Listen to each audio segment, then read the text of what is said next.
সবকিছু আমাদের কাছে আসে, প্রাণপণ চেষ্টা করে। ভাই আমাদের তো পালাবার পথ নাই, আমরা যেদিকে যাই ঝুলাবে, এটা হচ্ছে রিয়েলিটি ভাই। আমি আমি আপনি এমন জায়গাতে আমার নিয়ে আইলেন, এই ছেলে আমার 3 জেনারেশনের ছোট ছেলে মানুষ, তার সাথে আমি মুক্তিযুদ্ধ আদর্শ বাম ডান কিছুই থাকবে না, সব মিলেমিশে করতে হবে। শুধু এদেরকে নেতা ওরা বুঝবে কয়েকদিন পরে। ওই যে এরা যেমন 6 মাস পরে বুঝছে যে একটা মুক্তিযুদ্ধ ছিল, তাদের নেতা মাহফুজ আলম বলছে 6 মাস লাগবে না, এরা 1 মাস পরেই বুঝবে আরো কি কয় এরা। আমি এই কথাটা বলে দিলাম, বাবারা তোমরা ভালো থাকো। এর আগে কোনো মহান নেতার সাথে আমি বসি না, আমি আগে জানলে মহিউদ্দিন সাহেবরে আমি অন্য কিছু বলতাম। শোনো তুমি কথাটা, ফাউন্ডেশন কি বুঝায়? একটা বিল্ডিং এর ফাউন্ডেশন, বাংলাদেশের ফাউন্ডেশন কি? বাংলাদেশ নামটা কিভাবে হলো, কিসের মধ্য দিয়ে বাংলাদেশ? এটা তো নামটা ছিল পূর্ব পাকিস্তান, এটা বাংলাদেশ হলো কেমনে? তুমি 47-কে বলতেছো আজাদির যুদ্ধ, আজাদির যুদ্ধ তো 52 সনে শেষ হয়ে গেছে।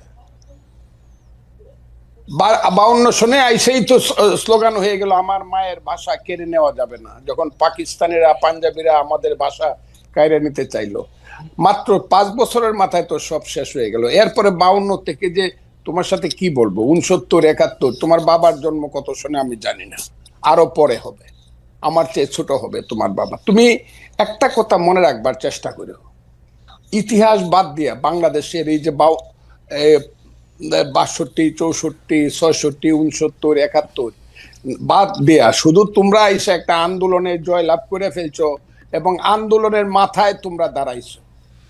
এই ফসলটা কিন্তু বপন করছে জমির মধ্যে বিএনপি সহ বিরোধী দল, বীজ ফালাইছে বিরোধী দল, চারা লাগাইছে বিরোধী দল, হালিবাজ দিছে বিরোধী দল, ধান হলুদ করছে পানি দিছে বিরোধী দল।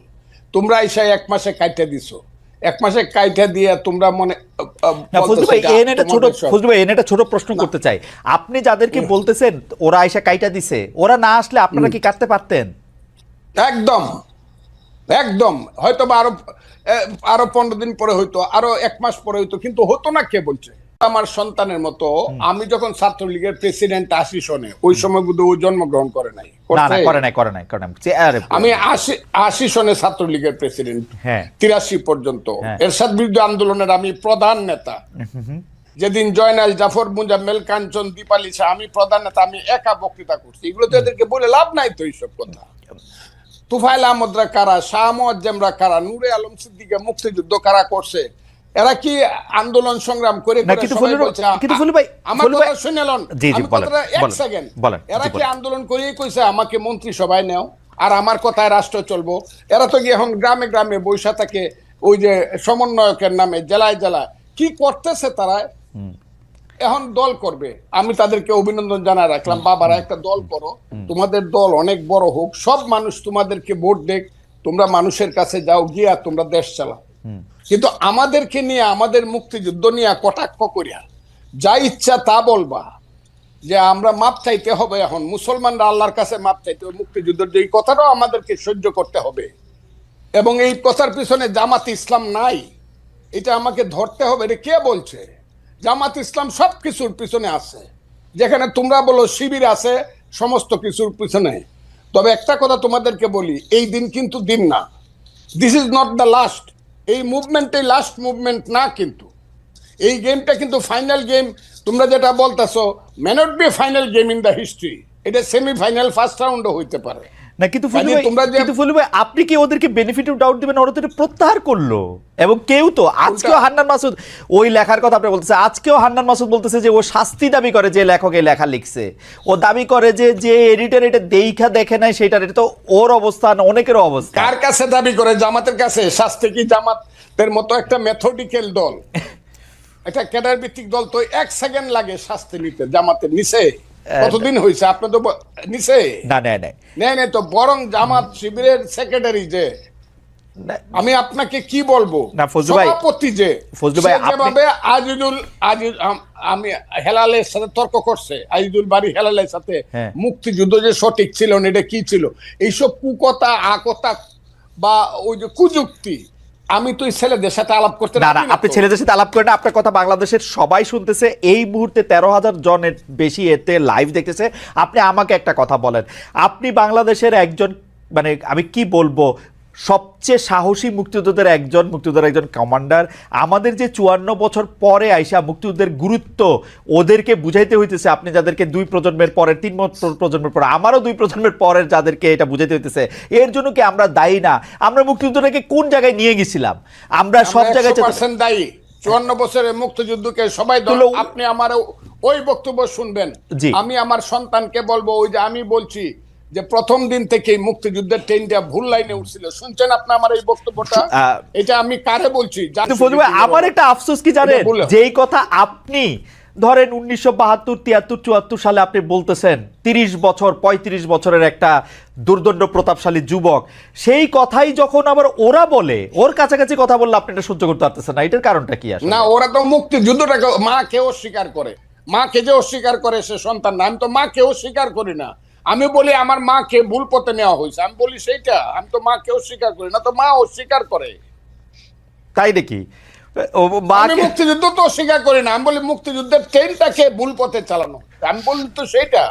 শুধু ট্রেন ভুল পথে চালানো না, মুক্তিযুদ্ধের নাম কইরা মানে শোষণ, জনতোষণ, দুর্নীতি। মুক্তিযুদ্ধের নাম করে লাভ হয়েছে। ওই যে ছেলে এখন কথা বলতেছে, হ্যাঁ, ইউনিভার্সিটিতে পড়ে বা অনেক সুন্দর সুন্দর কথা বলে, এরা কথা বলে মুক্তিযুদ্ধ না হইলে ভুল ত্রুটি যত কিছু 54 বছর বলেন, বাঙালির সন্তান কিন্তু জেনারেল হইতো না, জেনারেল ওয়াকারুজ্জামান হইতো না, বাঙালির সন্তান কিন্তু সিনিয়র সচিব হইতো না, বাঙালির এই দেশে আদমজি, ইস্পাহানি, দাউদ, বাওয়ানির সাইকেলের গাড়ি দেখতাম, তার নাতিদের গাড়ি।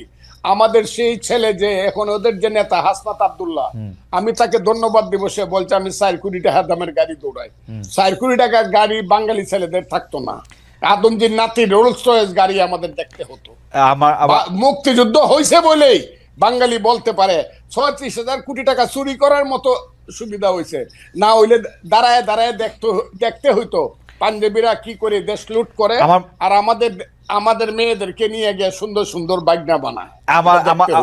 মুক্তিযুদ্ধ সবটা খারাপ এই কথাটা আমি বলবো না। আমার মনে যে ভুল হয়েছে, কিন্তু মুক্তিযুদ্ধ সবটা খারাপ। মুক্তিযুদ্ধ হওয়ার ফলেই বাংলাদেশ নামে একটা দেশ হয়েছে, বাঙালি জাতির একটা রাষ্ট্র হয়েছে। বাস দ্যাটস অল। আমি আপনাকে শেষবারের মতো আসবো 1 মিনিটের একটা প্রশ্ন করার জন্য। সেই প্রশ্নটা হচ্ছে এরকম যে আপনি বাংলাদেশের রাজনীতির, যেটা আমি প্রথমেই করেছিলাম, যে 54 বছরের মধ্যে কোন সময়টা বাংলাদেশ রাষ্ট্র হিসাবে মুক্তিযুদ্ধের আদর্শে পরিচালিত হয়েছে বলে আপনি মনে করেন? আমি বলি তো সেইটা। শুধু ট্রেন ভুল পথে চালানো না, মুক্তিযুদ্ধের নাম কইরা মানে শোষণ, জনতোষণ, দুর্নীতি। মুক্তিযুদ্ধের নাম করে লাভ হয়েছে। ওই যে ছেলে এখন কথা বলতেছে, হ্যাঁ, ইউনিভার্সিটিতে পড়ে বা অনেক সুন্দর সুন্দর কথা বলে, এরা কথা বলে মুক্তিযুদ্ধ না হইলে ভুল ত্রুটি যত কিছু 54 বছর বলেন, বাঙালির সন্তান কিন্তু জেনারেল ওয়াকারুজ্জামান হইতো না, বাঙালির সন্তান কিন্তু সিনিয়র সচিব হইতো না, বাঙালির এই দেশে আদমজি, ইস্পাহানি, দাউদ, বাওয়ানির সাইকেলের গাড়ি দেখতাম, তার নাতিদের গাড়ি।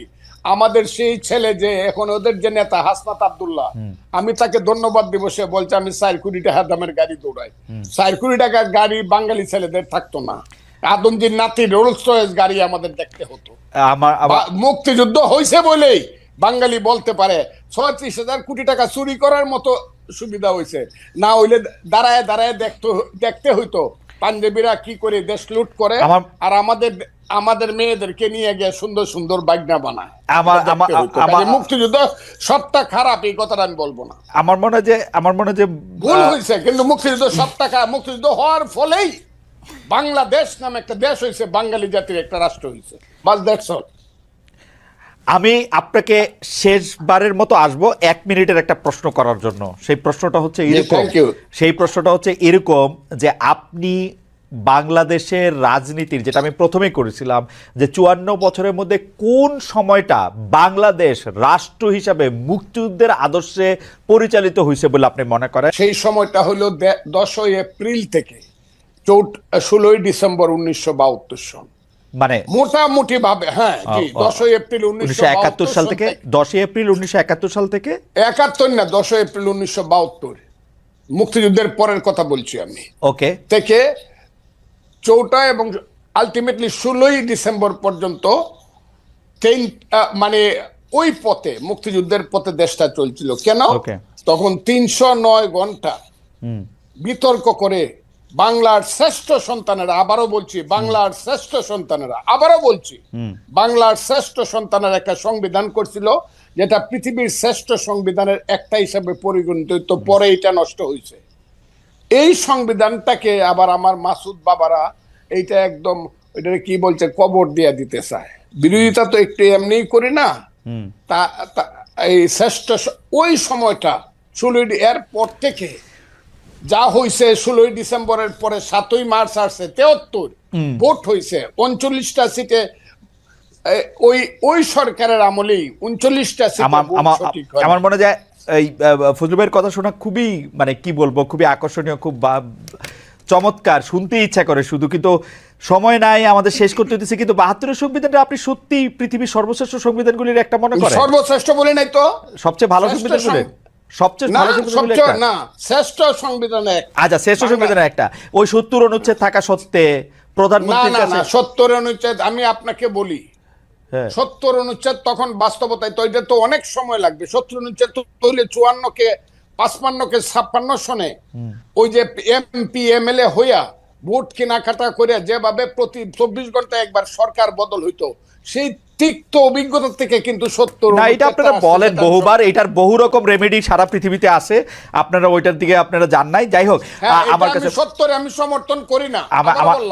আমি 72-এর সংবিধানে ফজলু, আপনি খালি 72-এর সংবিধানে আপনার সাথে আমি আলাদা করে একদিন কথা বলবো না।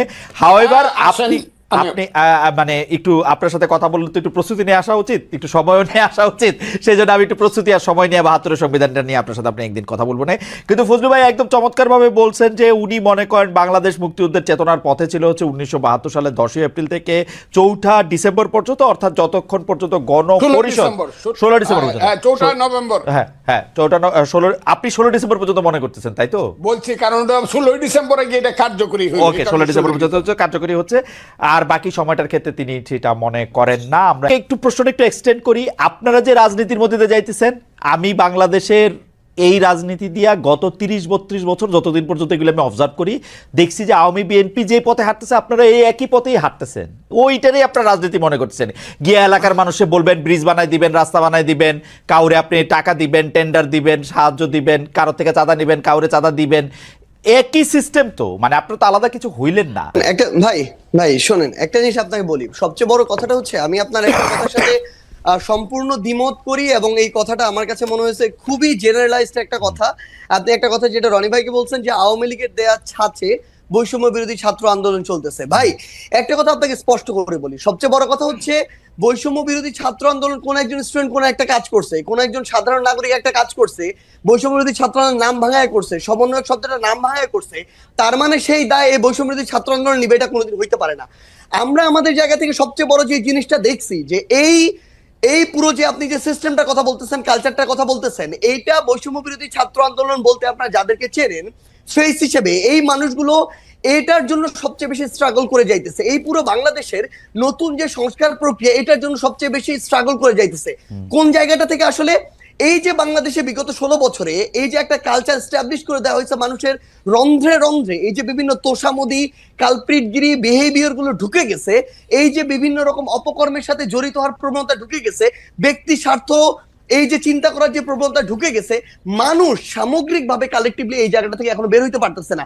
মানুষ এখন প্রত্যেকদিন 100টা তদবির নিয়ে আসে, মানুষ এখনো তাদের জায়গা থেকে নিজেরটা দেখে শুধুমাত্র যে আমি ট্রান্সফার নিয়ে আজকে যদি ভোলা থেকে ঢাকায় যাই আমার ফ্যামিলি একটু ভালো থাকবে, কিন্তু ঢাকার যে ফ্যামিলিটা বরিশালে যাবে তার কি হলো সেটা মানুষ চিন্তা করে না। আপনি যদি আজকে দেখেন এই পুরো বাংলাদেশের যে রাজনৈতিক দলগুলো, এই দলগুলো বিগত অর্ধ শতাব্দী ধরে যেই পলিটিক্যাল কালচারটা প্র্যাকটিস করে আজকের এই অবস্থানে আসছে, এই অভ্যুত্থানের পরও ওই পলিটিক্যাল কালচার থেকে ওই পলিটিক্যাল দলগুলো বের হইতে পারে না, তার রাজনৈতিক নেতৃবৃন্দ বের হইতে পারে না। ভাই শেষ করি, একটু শেষ করি ভাই, আমরা তো চোখের সামনে থেকে দেখতেছি, আপনাকে বলি ভাই, আপনি তো বাইরে থেকে দেখতেছেন, আমরা চোখের সামনে থেকে দেখতেছি। আপনাকে বলি আজকে এই যে এত এত রক্তের উপরে দাঁড়িয়ে, খুনের হত্যার উপরে দাঁড়িয়ে, লাশের উপরে দাঁড়িয়ে এই যে সরকার, আমরা তো সরকার সরাসরি নাই, কিন্তু আমরা সরকারকেও দেখতে পাচ্ছি, মাঠকেও দেখতে পাচ্ছি। আমাদের সবচেয়ে বড় যে সুবিধাটা হয়েছে, মানুষের না আসল চরিত্রটা আমরা দেখতে পাচ্ছি। বড় বড় রাজনীতিবিদ, বড় বড় সুশীল, বড় বড় শিক্ষাবিদ, বড় বড় মিডিয়া ব্যক্তিত্ব, এগুলো আপনার সামনে যতটা ভদ্র যেভাবে প্রেজেন্ট করে, ভিতরে এক একটা কালপ্রিট এবং ভণ্ড। এরা ভিতরে ভিতরে নেগোসিয়েশন করে, ভিতরে ভিতরে এরা তদবির করে, ভিতরে ভিতরে এরা আগের কালচারটা এস্টাবলিশ করার জন্য মাঠে তাদের ছেলেদেরকে পাঠায় চাঁদাবাজি করে, উপরে এসে বলে কে ওখানে চাঁদাবাজি করতে গেছে। এই যে রাজনৈতিক দলের বড় বড় যে নেতাকর্মীগুলো, তারা যদি মাঠ পর্যায়ে বাংলাদেশের বড় রাজনৈতিক দলগুলো সহযোগিতা না করে, তাদের যারা কর্মী তাদেরকে তলে তলে ওই ভিতরে পাঠায়, আবার উপরে উপরে। আজকে আপনি দেখেন কেন আওয়ামী লীগের বিচার হইতেছে না। আওয়ামী লীগের বড় বড় নেতা কর্মীগুলোকে শেল্টার দিয়ে রাখছে। আমি বলি, জেলা আওয়ামী লীগের সাধারণ সম্পাদক সভাপতিকে শেল্টার দিচ্ছে জেলার অন্য কোন বড় রাজনৈতিক দলের সভাপতি সাধারণ সম্পাদক। This is the bitter truth.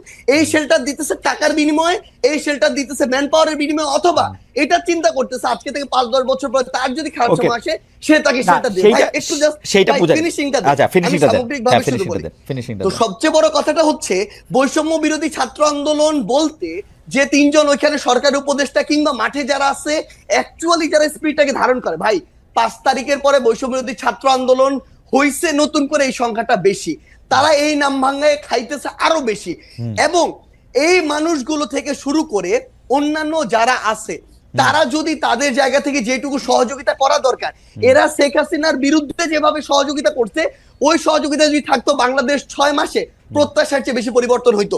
কিন্তু সবচেয়ে বড় সমস্যা হচ্ছে, আমরা তো সামনে থেকে ওইখানে থেকে ফেসটা পরিচিত হয়ে যাওয়ার কারণে সবকিছু আমাদের কাছে আসে, প্রাণপণ চেষ্টা করে। ভাই আমাদের তো পালাবার পথ তাই, আমরা যেদিকে যাই ঝুলাবে, এটা হচ্ছে রিয়েলিটি। ভাই সামগ্রিক যে স্টেক হোল্ডার গুলো, এগুলো তো বিগত কালচার গুলোর সাথে অতপ্রতভাবে জড়িত এবং সহযোগী।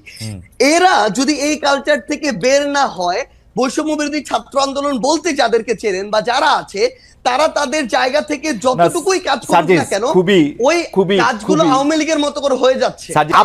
আপনারা তদবির করতেছেন তো, বিভিন্ন জায়গায় আপনারা তদবির করতেছেন তো, করতেছেন না? আসতেছে আপনাদের কাছে ভাই, শুনেন ভাই, আসতেছে 100টা, হ্যাঁ, করতেছি না ভাই। আপনি একটা রেফারেন্স বের করে দেখাবেন যে এই তদবিরটা করছি। এবং যদি কোনো একটা ক্ষেত্রে, ভাই বলি, ধরেন কোন একটা জেলার ডিসি ওই জায়গায় গিয়ে এখনো রাজনৈতিক দলের তোষামোদি করতেছে, জনগণের চিন্তা না করে নির্দিষ্ট কিছু মানুষের এজেন্ডা বাস্তবায়ন করতেছে, ওই এলাকার মানুষ, জনগণ, ছাত্র প্রতিনিধি সবাই একসাথে এসে যখন বলে, তখন এই দাবিটা তুলছি। কিন্তু আপনি এটা যখন জনগণের ক্ষেত্রে হবে, দেশের স্বার্থ হবে, তখন আমরা আমাদের জায়গা থেকে দাবি তুলবো। আপনি এটা একটা एग्जांपल দেখাবেন। আমি দেখাবো সার্জিস, আমি একটা एग्जांपल দেখাবো, একটা एग्जांपल দেখাই, অবশ্যই একটা एग्जांपल দেখাই, একটা एग्जांपल, হ্যাঁ আপনারই দেখাই। আমার এটা বলতে মানে এটা খুব ইচ্ছা ছিল না, কিন্তু যাই হোক, একজন জুডিশিয়ারির একজন খুব উঁচু পদের কর্মকর্তা আমাকে জানিয়েছেন, আমি বলি। সেটা হচ্ছে, আপনার বাবার তদবিরের কারণে নিয়োগ বন্ধ করে দেওয়ায় পঞ্চগড়ের জেলা জজ আর চিফ জুডিশিয়াল ম্যাজিস্ট্রেটকে মিনিস্ট্রিতে অ্যাটাচড করা হয়েছে।